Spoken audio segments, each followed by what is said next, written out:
Coby, let's just start with this because this is the thing on everyone's mind. Yeah. We talked about this for a while before on air. Are the Florida Panthers going to go back to back? Man, here's the thing with the Panthers right now. They are very talented and deep. They have such a good team, coach, goalie, but they've been hurt the last like 2 months since the Four Nations thing. Kachuk's been out, and they traded for Marchand, and they haven't played together. A lot of guys have been resting the last few weeks. Um, it's hard to win when you're not like that group hasn't played on the ice together. I think they have the talent to do it. The first round versus the Lightning is going to be a big test. Like if they can get past that round and dominate, like I think they got a good shot to go back to the Cup. Now, if they're going to lose, it's going to be in that first round. So we'll see. I'm a little on the nervous side for this playoffs, but I'm excited. I'm obviously love the Panthers. I love hockey. Playoff hockey's the best playoffs in any sport, as a fan at least. So I don't know. It should be exciting and fun, and I'm excited for the playoffs. Yeah, I'll be honest here. I hope it's not the Panthers up in this area because look here, the Caps are the closest team. It's Ovi's year, Caps year, but they've also done this before where they've been the top team in the conference. You know, it fizzled out here. So I have my reservations, but I mean, I knew you were a big Panther fan. By the way, is that the hockey fandom? Where'd that come from? Just because of where you grew up and yeah. So I'm a big into sports person. Like I love the Dolphins and the Heat I'm a fan of. And the Panthers, I grew up just like my mom worked at the arena. And so we'd always get free tickets, and they were so bad when I was growing up that tickets were like $10. We never really had to pay for tickets, but I love the games. I think like hockey is such a fun, exciting sport to watch in person. Like there's nothing like it. So I would always go, and I love watching the games. I started, going to the team practices and meeting some players. Um, and they started getting good like when I was going through high school. Oh no, when I was going through high school, they were still really bad. It was kind of like going into pro ball. They started making the playoffs, and then through the minor leagues, me and Connor Norby obviously were best friends, and he was my roommate for like 3 or 4 years in pro ball. And he was a big Wild fan, and I was a big Panther fan. And when we were in Aberdeen together, we had an off day in Aberdeen, and I said, "Hey, the Panthers are playing the Caps tonight in Washington. You want to go to the game?" He's like, "Of course." So we drove down to the game. I think it was game 5, I believe. Panthers won it in OT.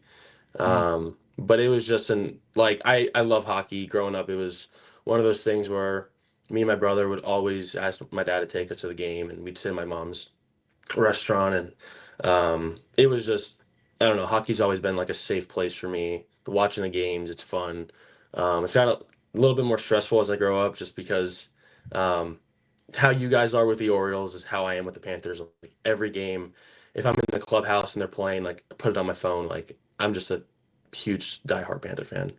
Yeah, I'd even argue up here because me personally, like the baseball side with me, the Ravens here, it gets a little bit dicey. Yeah, when the Ravens play, we actually in this studio on opening night, it was the Chiefs Ravens first game, and John Means and Tyler Wells were all watching the game in here, and John's a Chiefs fan. Yeah, and it just it's a little chippy. Oh, but John, we talked to him yesterday.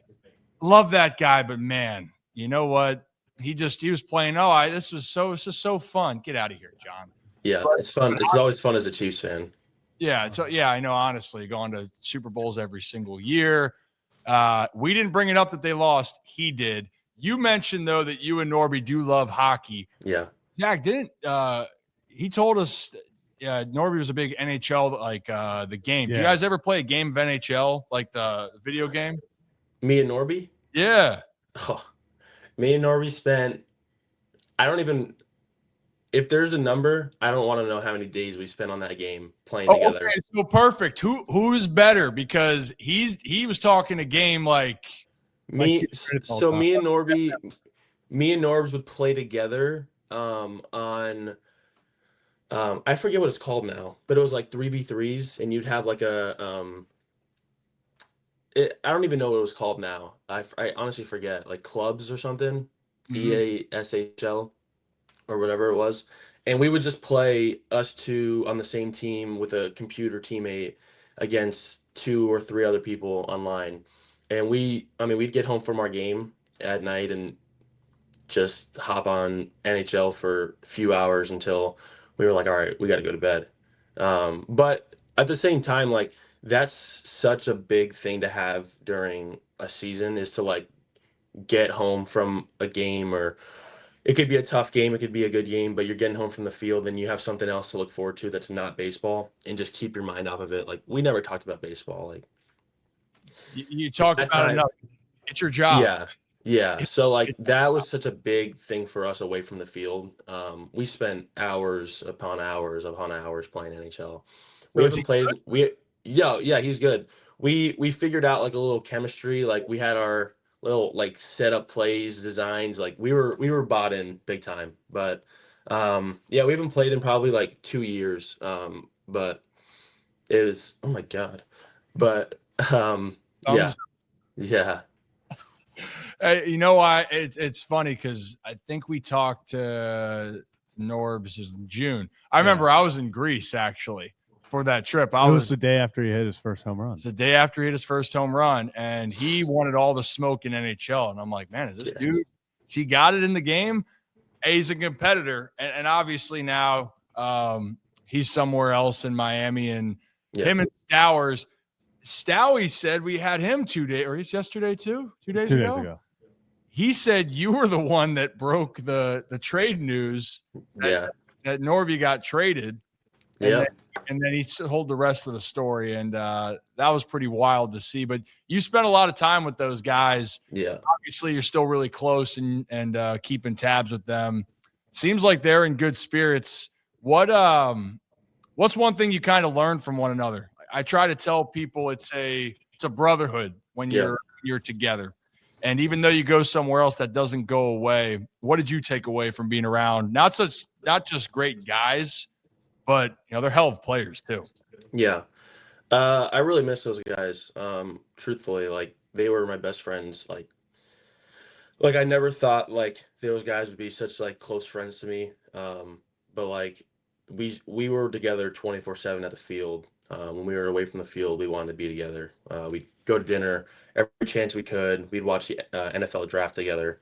Um, just try to be together at all times. And just like obviously I heard in the little clip I heard of you guys, Stour saying like he kind of been to like four different, you know, levels of guys. And he kind of turned into like the role model dad figure, like, you know, following what Stowie does, like that kind of thing. And me and Norbs, he kind of always had that like pick on Norby relationship. Like he'd always pick on Norbs and give Norby some crap. But uh, and me and Stow, I wasn't really the closest with Stowie when we were going through the minor leagues, just because we were at different levels. I think when he debuted, I was in Aberdeen, or maybe I got called up to Bowie at that point. But Stowie turned into like one of my closest friends. We were roommates in 23 when he came off the injured list in Norfolk.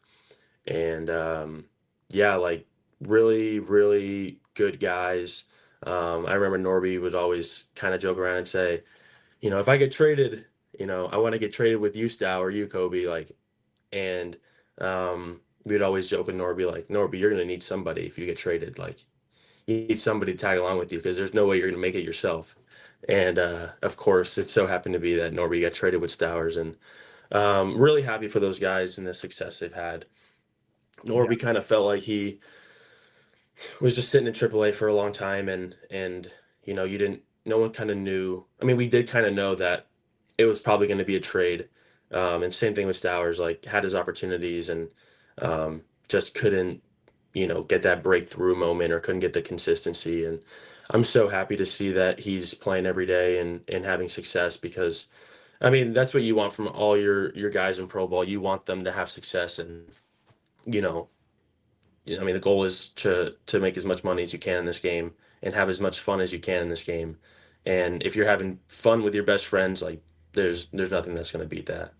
Yeah, and that is the business side of it, right? It's Yeah. not it's the reality. It's a kid's game.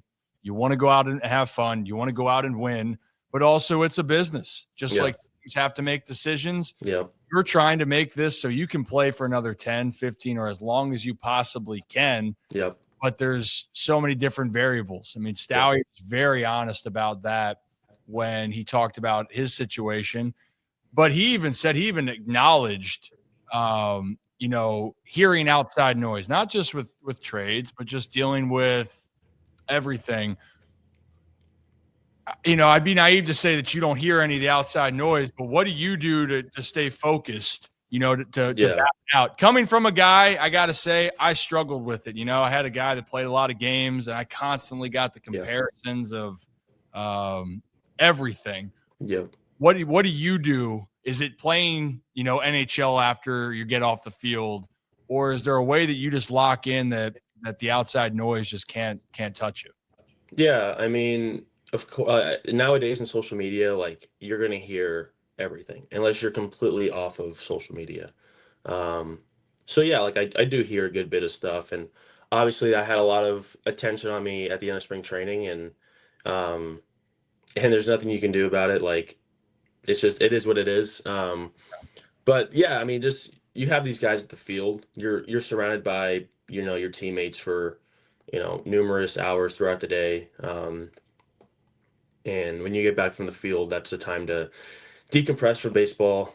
Talk to family, talk to my girlfriend, talk to my buddies, hop on MLB or on Fortnite or whatever, and just kind of get away from baseball and talk about everything else besides baseball. And if it is brought up, baseball is brought up, like, so be it. Like, it's not a big deal. But yeah, nowadays in social media, like you hear everything, and sometimes like you may not think like if you put out something, I'm gonna see it, or if the social media is just so big nowadays. Especially when you're on like Orioles Twitter, like you see all of Orioles Twitter. I'm aware. Yeah. I am aware. Hey, I just tweeted, "Don't let the O's get hot" yesterday. Goes, hey, let's wait a second here, Ryan. I'm like, it's okay for one day. We can just have fun with it. No one's happy on O's Twitter. Yeah, it's a different place. But to the point, Coby, I think it's great perspective because you spend so much time focusing on your craft. You're trying to make it and be the best player you can be. And this is just the day and age we live in. And sometimes people don't understand that circle of how it goes. But I got to say, though, dude, whatever how you're compartmentalizing it, I think is going pretty damn good, Zach. I don't want to know how you did it. I don't know what you're doing, because whatever that you ever seen the Happy Gilmore, the first one? Did you ever see Happy Gilmore at all? Yeah. Oh, what's that damn guy's name where he goes, you got to ride the energy. It's like, you put the quarter in, it goes up, down, and around. Harness energy, block bad, right? Yeah. Whatever you're doing, keep doing it. I just want to know, dude, does it ever get tired of hitting just a bunch of jacks, hitting homers? Is that feeling ever get old? No, it doesn't. It doesn't matter what level you're at, rehabbing in a certain level or in spring training games or even like live at bats. Like it's pretty incredible. The feeling of hitting a homer. I think for a lot of the time last year at the end of the season in the big leagues, like obviously struggled, didn't have the results I wanted, couldn't get into a groove, wasn't playing a lot, pinch hitting and that whole thing, and that's tough. And obviously I went, whatever it was. I think I hit my last homer August 30th, the day before I got called back up in Jacksonville. and then I didn't hit a homer the rest of the year. So I don't think I'd gone like more than 5 days in AAA without hitting a homer, or 4 days or whatever it was. And then I get called up and I didn't hit a homer for like a month. So like you're questioning yourself. You're like, when's the next time I'm gonna hit a homer? And then obviously the off season came around and can't hit homers in the off season. And then spring training rolls around, didn't hit a homer in spring training. Um, well, I hit two in live at bats, but it is the same, but it's not the same as rounding the bases. So then I get to the season and it's just you wanna like round those bases. You wanna get that, yeah, like you wanna get that feeling of hitting a homer back. And I've had a decent start to the season. Hasn't been the best. Still kind of grinding through some things with hitting and fielding and just in all aspects of the game. But to answer your question, like hitting the homer is the best thing ever. Like it's one of the best feelings in baseball, in sports you're gonna ever have. So yeah, definitely not ever gets old. Doesn't get old ever. You know what? I just wish I could do it more. I think I'd hit it sometimes, be like, how the hell did I just do that? Can I do that more often? That's why a guy like you, where it feels like 5 days, you said, or whatever it was, 5 games. Yeah. You were hitting a home run, which is absurd. And I'm glad you touched on the part of the big leagues of going up. The other thing that people underestimate, and Zach, you know this, I talk about it all the time, is when you're put into different positions that you're not accustomed to. You know, it's hard to go from playing every single day to then trying to figure out how you can help the big league club. And you would love to be able to go out there and get the consistent at bats. But every player that really has come up in the system, minus like saying Gunnar and Adley, you know, it was trying to find your role. And that took Westberg time, who we're going to talk to in a minute. And, you know, Kowser and, you know, even looking for Stowers and now Norby, they're going to get their chances, right? That's the business side that people don't always want to look at. You guys need to get into a rhythm, but I got no doubt when the time comes for you, you're going to be ready to rock and roll. But to kind of wrap this up then, okay? 2 things. You're a big foodie, okay? Mm-hmm. So I got to ask, if you were going to have a breakfast item, food, what is Coby Mayo's go-to breakfast? I mean, I'm honestly like a pretty simple breakfast person. 4 eggs, bacon, or maybe like steak and eggs, avocado toast, maybe some like well done hash browns and some fruit. Like that's pretty perfect. Like complete meal right there. Yeah, like it's not too complicated. Maybe you want to throw in a pancake on a day where I need a little bit extra. But I mean, for the most part, like pretty simple. Give me some good quality stuff and I'm cool with it. Yeah, we just had Joe Flacco, and Joe likes lemon ricotta pancakes. So I was just curious if there was something that we're going to try to make. No. Yeah, I don't think I'm too crazy with breakfast stuff. Lemon ricotta pancake. I have had those once and they're really good, but I don't know about that, by the way. It wouldn't be the first thing that comes to mind when I'm wanting breakfast. Yeah, I agree. I am a creature of habit with almost everything, but I'm habitual when it comes with my breakfast. And we had the fried chicken and waffles yesterday, and I'm like, how the heck have I not had this on the menu at Iron Rooster? Well, because I just keep eating my omelet. But Joe Flacco, like bacon, eggs, lemon ricotta pancakes. Like that's like such a simple thing rolling off the tongue. Yeah. Hey, last thing, you know, Zach, do you have any fun things you want to ask Coby real quick before we let him get out of here? I know we talked about obviously the NHL and you guys play together. Who is better though? Not to pin you against him, but to pin you against him. Man, I would honestly say that here's the thing. When we played against each other, I think he won twice and I won once or something like that. But I think when we play in the roles that we played, I always was the one scoring. Maybe he was like the playmaker, the assist guy. it's hard. Like, but he it's needs really, you to get the job done. Like you were the closer. yeah. Is what we're saying. yeah, like You maybe you. maybe I had more like the flashy skill than him in NHL, but he was definitely like a consistent like role player. I'm gonna, Lunch you pail know, guy. yeah, like he's it's hard. It's hard. Yeah, you know what? Now I just maybe it's not intimidated enough with Norby's game now. He was very confident, like he was going to take me behind the woodshed when we were playing. But now, now I'm feeling a little bit of confidence. I think. Yeah, not saying that you're an average Joe, but he would definitely beat any average Joe in that game. Damn. Okay, maybe I don't know where I rank on this. I might be an average Joe. There's no doubt about it.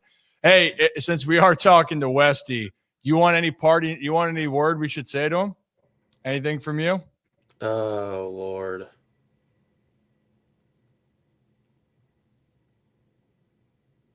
There's not much. He's such a simple guy. Like, he's so just all the time. Like, I don't know. He's a good kid. He's just as even keel as you're going to get. He really is, except I have seen Westy get mad a couple times. I've seen the competitor come out in him. Well, Coby, I appreciate your time, man.